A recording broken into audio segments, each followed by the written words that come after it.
all. Shortly before the 2021 NBA season kicked off, I sat down with Mark Medina, national NBA reporter with USA Today, to talk about sports and social justice.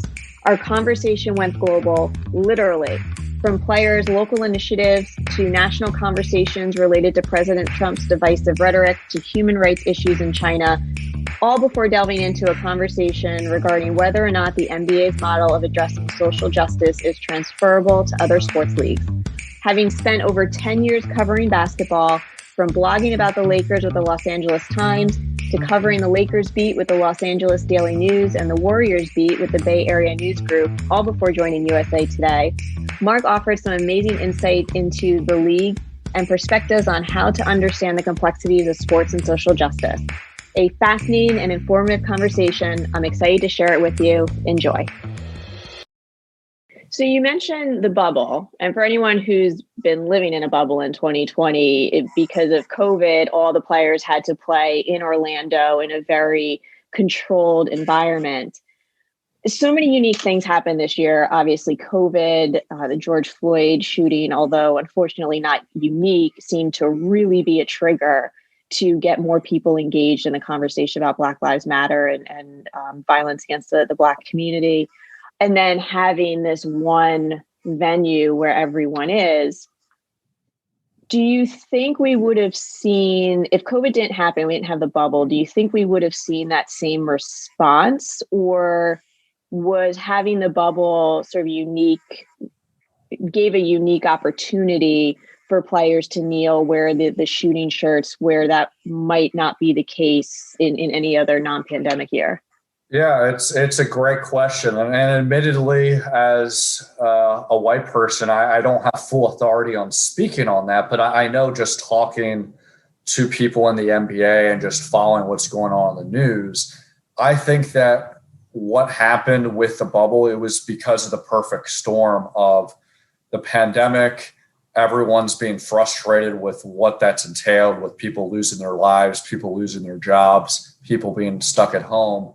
But then I also see the parallel track of an incident involving George Floyd, where I think, particularly in the Black community, it was one of those things where enough's enough. We've seen this so many times, and certainly when there's been incidents, and you can go down the list with Trayvon Martin and Tamir Rice and down the line, Breonna Taylor, there was certainly outrage that they expressed. But I think that because of it being yet another incident, and because there was video that showed absolutely no gray area, the person is not doing anything wrong. He's getting knelt by a police officer for 8 minutes. I think all those elements contributed to this uprising, not just obviously in the NBA, but in the community at large with all the protests. And so I think because of that moment, the NBA did not want to lose that opportunity to really influence what they feel could provide a lot of meaningful change. And I think when you fast forward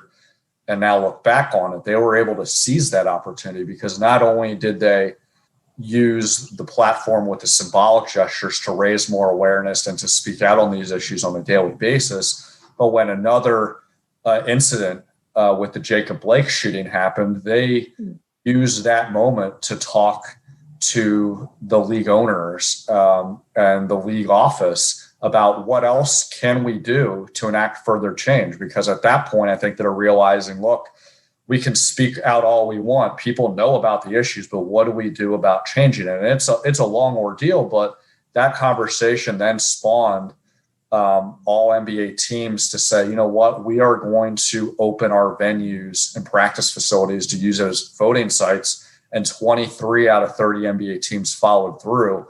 There were financial commitments made with establishing a foundation that the NBA and the Players Union will contribute to, that will help empower Black businesses, empower education opportunities in the urban community. And so even though there's a lot of work to be done, I think that they feel like they were able to use that momentum and this moment in time to spawn some kind of tangible changes. And it's the hope that this will be just the beginning of it. I'm so glad you mentioned the action items that followed the visual movement. So it wasn't just kneeling like in the NFL. It wasn't just wearing shooting shirts, but that there was tangible action to make a change, like opening the polling, the venues for voting sites. We've seen a lot of what's aired during the games, but I'd love to go back to something that you touched on, like LeBron James and Dwayne Wade, that individually players are doing things. What does that look like? Because we just see really what's aired on TV, but beyond that, what are the tangible action items that players are doing in using their platforms?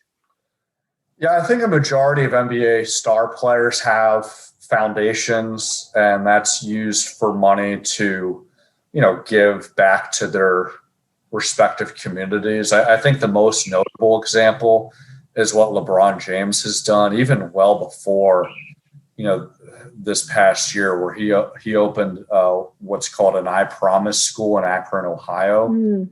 And what that program entails is that he's partnered with the Akron Public School Districts to create a school for inner city youth that can help not just enhance their educational experience and resources, but it's also a program that is used as a shelter for, families in need, the homeless, where they can, get grocery store items, non-perishable items. It's also a youth community center for youth after school programs.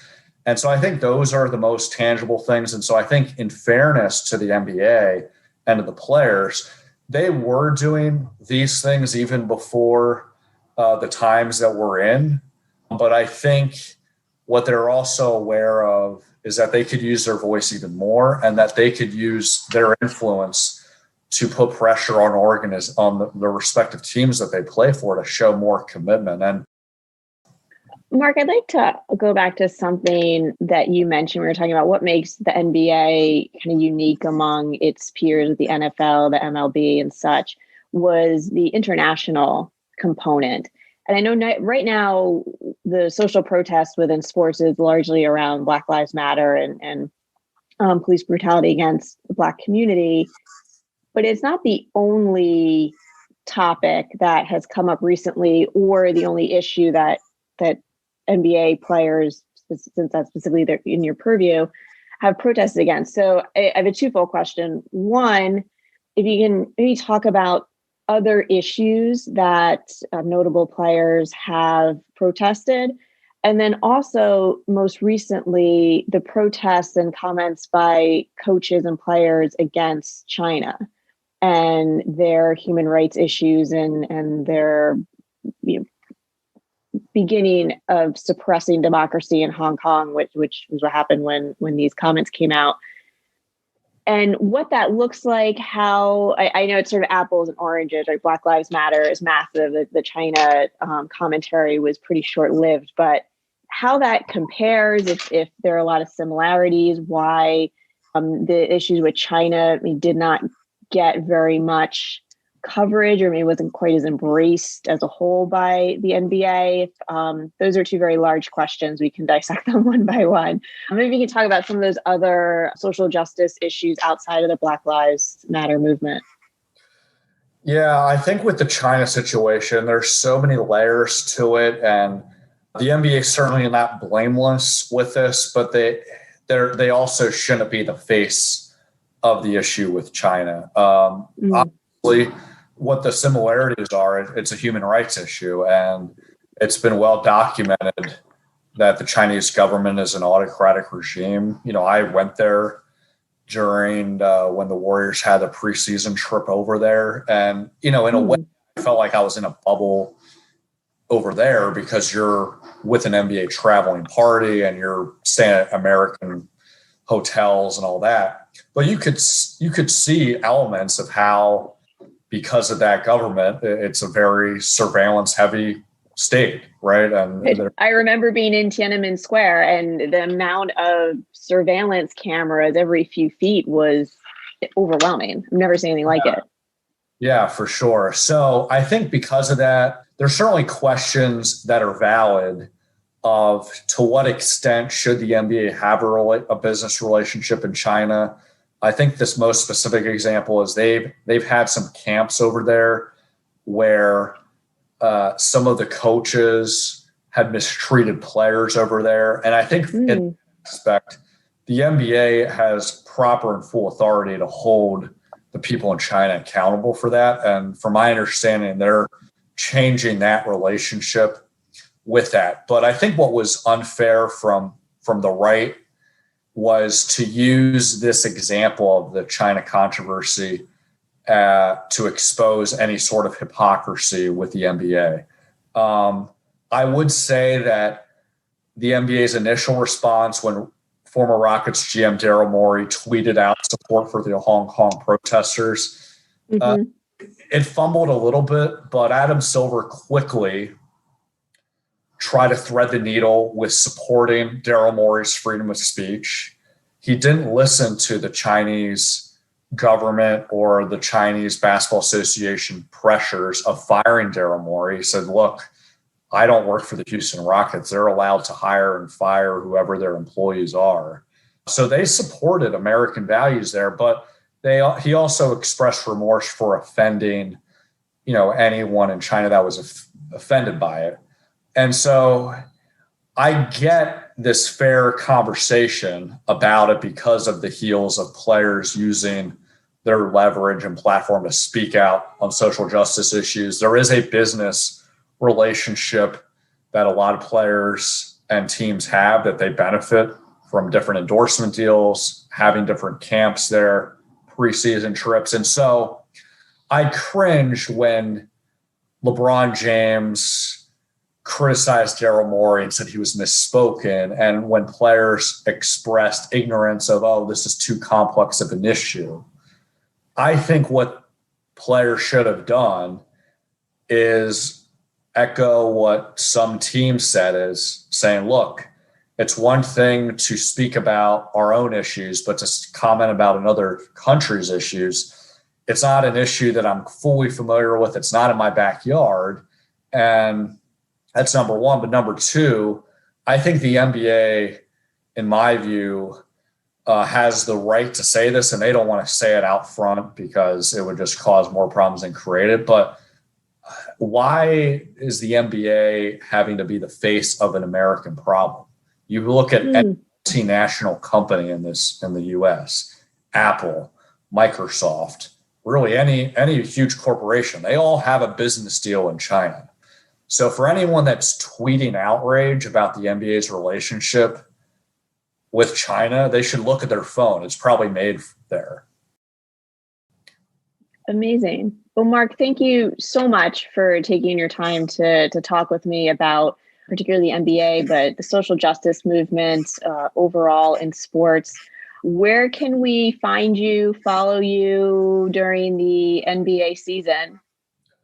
Well, thanks so much. First of all, I really enjoyed the conversation. Hope it's helpful. But I work for USA Today. I'm one of their NBA writers. So usatoday.com. We still deliver the paper Monday through Friday, so you can always get your doorstep there. And hopefully when things start opening up again, it's usually at a lot of airports, hotels, newsstands, gas stations. Social media handles, on Twitter, I'm Mark G_Medina. That's MARK G_MEDINA. And Instagram is Medina Syracuse, MEDINA SYRACUSE. It's a not so subtle nod to the representing the orange. Exactly. My co-founder will be proud. Great. Indeed. Well, Mark, thank you so much. Really enjoyed the conversation, all your insight, and look forward to talking again soon. I really enjoyed it as well. And thanks so much, and be well. I'd like to thank Mark Medina for joining me today. I'd also like to thank all those who made this podcast possible. Our wonderful production team, the George Milton Group, and my Teen Think Tank Project co-founder, Matthew DeSantis. More importantly, I'd like to thank you, the listener. Let us know that you're listening. Subscribe, rate, and review this podcast, or follow the podcast at problem_pod. For more information on today's topic, or to find out more about social justice programming for exceptional teens, please follow the Teen Think Tank Project at teen_think tank. Until next week, I'm Kelly Nagle.